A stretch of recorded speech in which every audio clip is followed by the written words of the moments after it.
તમને કહું છું ઘણા બધાના મેસેજ હતા કે કેનવાસ મૂકિંગ ગળું કેવી રીતે કરાય એ જરા તમે બતાવશો. ના ના, કોમેન્ટ્સ તો આપણે બધાની બધી વાંચી છે, ફેસબુક હોય, ઇન્સ્ટાગ્રામ હોય કે યુટ્યુબ ની અંદર હોય. પરંતુ આજે સૌથી વધારે કોમેન્ટ આવેલી હતી કે ભાઈ ગળું કઈ રીતે બનાવવું કેનવાસ મૂકીને. જે લોકો નવું શીખી રહ્યા છે તો એકદમ ઈઝી રીત છે કે ગળાની લંબાઈ કેટલી હોવી જોઈએ, પહોળાઈ હોવી જોઈએ કેટલી, કઈ રીતે કેનવાસમાં ગળું કાપવું અને કેવી રીતે બ્લાઉઝ અને ડ્રેસ બંનેમાં સેમ જ આવે, કઈ રીતે ફિટ કરવું. જરાય ટાઈમ નથી બગાડો, ચાલો વિડીયો સ્ટાર્ટ કરીએ. તો સૌ પ્રથમ આપણે જે ડ્રેસનું ગળું છે કે બ્લાઉઝનું કોઈ પણ હોય એ ઓરિજિનલ કાપડમાં જ આપણે કાપવાનું રહેશે. અત્યારે આ ડ્રેસ છે રેગ્યુલર માપનો, અનમાન્ય કાપડ છે, એક નમૂના માટે તમને દેખાડ્યું છે.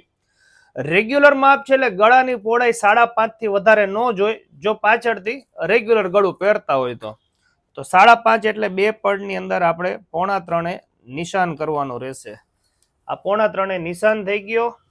આટલું ઉપરથી અડધો ઇંચ સિલાઈમાં દબાય. રેગ્યુલર જે નેક આવતા હોય છે, કોઈ બી ડ્રેસ કોઈ બી કસ્ટમર બહુ ડીપે ન પહેરવું હોય અને બહુ ઊંચું ન પહેરવું હોય તો 6 ઇંચ એટલે પરફેક્ટ માપ છે. પછી તમારે કસ્ટમરને પૂછી લેવાનું. બાકી જો આ 6 ઇંચ પરફેક્ટ માપ આવે.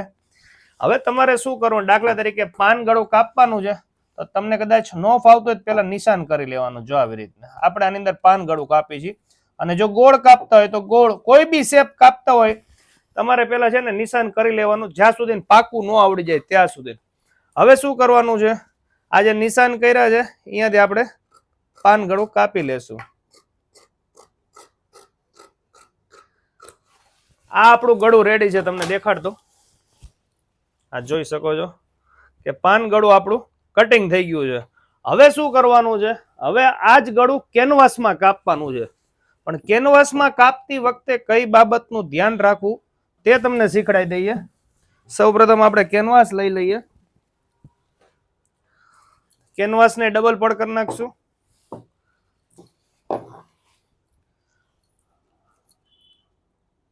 અને ગોઠવી દેવાનું છે આવી રીતે. હવે શું કરવાનું છે, પેલા નિશાન કરી નાખવાના છે આવી રીતે છૂટા છૂટા, કે લાઈન કરવી તો લાઈન પણ કરી શકો છો. તમે જોઈ શકો છો પાન ગળાની લાઈન થઈ ગઈ છે. હવે ઘણા ભૂલ શું કરે, આ કેનવા આ જે નિશાન કર્યા ને અહીંયાથી જ કાપી નાખે. આ સૌથી મોટી ભૂલ છે. નિશાન કર્યા હોય એનાથી તમારે 5 ઇંચ દૂરથી કટિંગ કરવાનું છે. જો આવી રીતનું આ તમને ડિફરન્સ બતાવી છે કે નિશાન અહીંયા કર્યા છે અને કટિંગ અહીંયા કર્યું છે. કારણ કે આટલું કાપડ આપણે સિલાઈમાં દબાવવાનું, તમે અહીંયા કટિંગ કરશો ને તો ગળાનું સેટિંગ જ નહીં આવે. પછી શું કરવાનું છે, આને આવી રીતે કટ કરીને હવે તમારે 1-1 ઇંચ પોળું રાખી દેવાનું છે આવી રીતે સાઈડમાં વધારે. આ અનમાને માપ છે. પછી શું કરવાનું છે, કોઈ પણ આપણે જેનું વેસ્ટેજ કપડું વધ્યું હોય એની ઉપર આ ગળાને મૂકી દેવાનું છે. આ પ્રેસ કેનવાસ છે એટલે તમે આને ઇસ્ત્રીથી પણ ગળાને ચોંટાડી શકો છો. સાદું કેનવાસ વાપરતા હોય તો ઇસ્ત્રી કદાચ નો પણ ચોટે તો કઈ વાંધો નહીં. આપણે શું કરવાનું છે, પેલા ને વ્યવસ્થિત આવી રીતે ગોઠવી લેવાનું છે, ખોલ ન પડે. અને આપણે અહીંયા ધારીની સિલાઈ મારી દેવાની છે કેનવાસમાં. જો આવી રીતની ઊંચું નીચું ન થઈ જાય તેનું ખાસ ધ્યાન રાખવાનું છે. લાગે ઈઝી પણ આની અંદર પણ ઘણીવાર ભૂલ થઈ જાય. પછી શું કરવાનું છે, ફરતું થોડુંક કાપડ રાખીને અને વધારાનું કાપડ કાપી લેશું આપણે. હવે આની ઉપર આપણે જે કેનવાસનો બીજો પાર્ટ છે અહીંયા આપણે ધારીની સિલાઈ મારી દેવાની છે,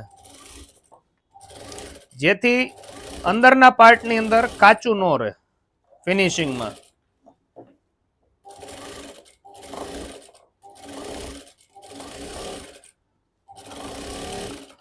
આખા નેક ની અંદર સિલાઈ લાગી ગઈ છે. હવે આ વધારાનું જે કપડું છે એને આપણે કાપી લેશું.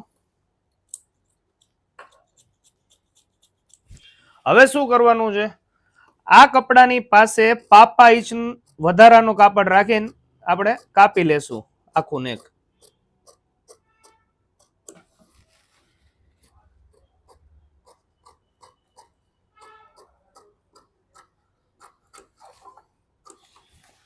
તો આવી રીતે કેનવાસ ની અંદર પણ ગળું બનાવી નાખવાનું છે.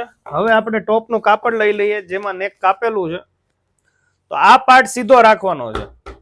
આ પાર્ટ ટોપનો સીધો રાખવાનો છે અને એની ઉપર જો તમારે પહેલા છે ને પોઈન્ટ મેળવી લેવાનું, સીધું ચાલુ નહીં કરી નાખવાનું. ઘણી વાર કાપવામાં સિલાઈ લાગવામાં ઊંચું નીચું થઈ ગયું એટલે પોઈન્ટ મેળવી લેવાનો. જો આ પોઈન્ટ મળી ગયો, આ જોઈ લો, આટલું કાપડ ઉપર વધે છે કારણ કે આપણે અડધો પોણો ઇંચ ઉપરથી વધારે જ રાખવાનું. જો તમે અહીંથી સિલાઈ ચાલુ કરો ને તો ભૂલ શું થાય ખબર છે? આ ગળું જોઈ લો, 1 ઇંચ નીચું આવી જાય એટલે ડીપ થઈ જાય. એ ભૂલ નથી કરવાની, નીચેથી જ પેલા માપ લેવાનું છે. બસ આ જો અડધો પોણો ઇંચ જેટલું ઉપર આવે છે. હવે આને ધારીની સિલાઈ મારવાની, એક્ઝેક્ટ ધારીની.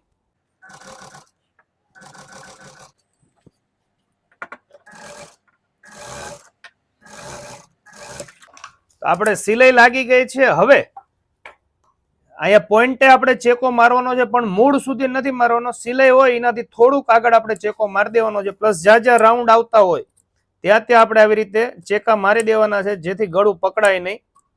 આ ખાસ ધ્યાન રાખવાનું. ઘણા લોકો આમાં પણ ભૂલ કરે છે પછી કે ગળું ઉપસી જાય છે ને એવા બધા પ્રોબ્લેમ્સ આવતા હોય છે. તો તમારે ચેકા મારી દેવાના છે. અને હવે આને બસ આપણું નેક 99% બનીને રેડી થઈ જાય આ સિલાઈ લાગે એટલે.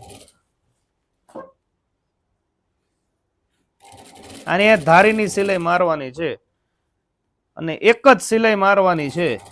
ઘણા લોકો આની અંદર ફિનિશિંગ સાથે કામ નથી કરતા, 2-3 સિલાઈઓ મારતા હોય છે. એવું નથી કરવાનું. તમારે માત્ર એક જ સિલાઈ મારવાની છે અને એકદમ ઈઝી અને સરળતાથી તમને અમે આ નેક શીખડાવી રહ્યા છીએ. તો કોમેન્ટમાં કહેજો કે તમને અમારું આ શીખડાવવાની રીત કેવી લાગે છે. ઘણા લોકો પૂછે છે કે તમે કયા ગામથી છો? તો અમે સુરેન્દ્રનગરથી છીએ. તો જોઈ લો, હવે ઉપર આપણે જે વધારાનું કેનવાસ જે વધ્યું હોય એ કાપી લેશું. તમે જોઈ શકો છો આપણું નેક બનીને રેડી છે, પરફેક્ટ માપ સાઇઝ સાથે પરફેક્ટ ફિનિશિંગ. હવે ઘણા લોકો શું કરે, અહીંયા સિલાઈ મારે છે. ખરેખર અહીંયા સિલાઈ નહીં મારવાની. જો તમને સારી સિલાઈ મળતી હોય, કસ્ટમર તમારા સારા હોય, તો ફરજિયાત અહીંયા હાથ સિલાઈ કરવાનું રાખો. સિલાઈ ઓછી હોય, રેડીમેડનું કામ કરતા હોય તો કોઈ પ્રોબ્લેમ નથી, તમે સેકન્ડ સિલાઈ પણ મારી શકો છો. બાકી એકદમ ઈઝી રીત છે. કેનવાસની અંદર આવી રીતે તમારે કોઈ પણ શેપ કરવો હોય, એકદમ ઈઝી વસ્તુ છે. તમે ધીમે ધીમે પ્રેક્ટિસ કરજો. કાગળમાં કટિંગ કરો, પછી કેનવાસની અંદર ડાયરેક્ટ તમને ન ફાવે ડ્રેસ કે બ્લાઉઝમાં, તો તમે પેલા કોઈ પણ વધારાનું વેસ્ટેજ કપડું હોય એમાંથી તમે કટિંગ કરતા શીખો. અને આ વિડીયોને સેવ કરી નાખો અને જે લોકો કામ શીખતા હોય તેને શેર કરી નાખો. અને વિડીયો તમે કયા કયા ગામથી જોવો છો તે પણ કોમેન્ટ જરૂર કરજો. તો ચાલો મળીએ નવા વિડીયોમાં. આવા જ વિડીયો જોવા માટે ફેસબુક અને ઇન્સ્ટાગ્રામ પેજને ફોલો કરજો અને યુટ્યુબ ચેનલને સબસ્ક્રાઇબ કરીને સપોર્ટ કરવાનું ભૂલતા નહીં, કારણ કે તમારી એક લાઇક અને એક કોમેન્ટથી અમને પણ તમને શીખડાવવા માટે ઘણું બધું મોટિવેશન મળતું હોય છે. Thank you. આભાર.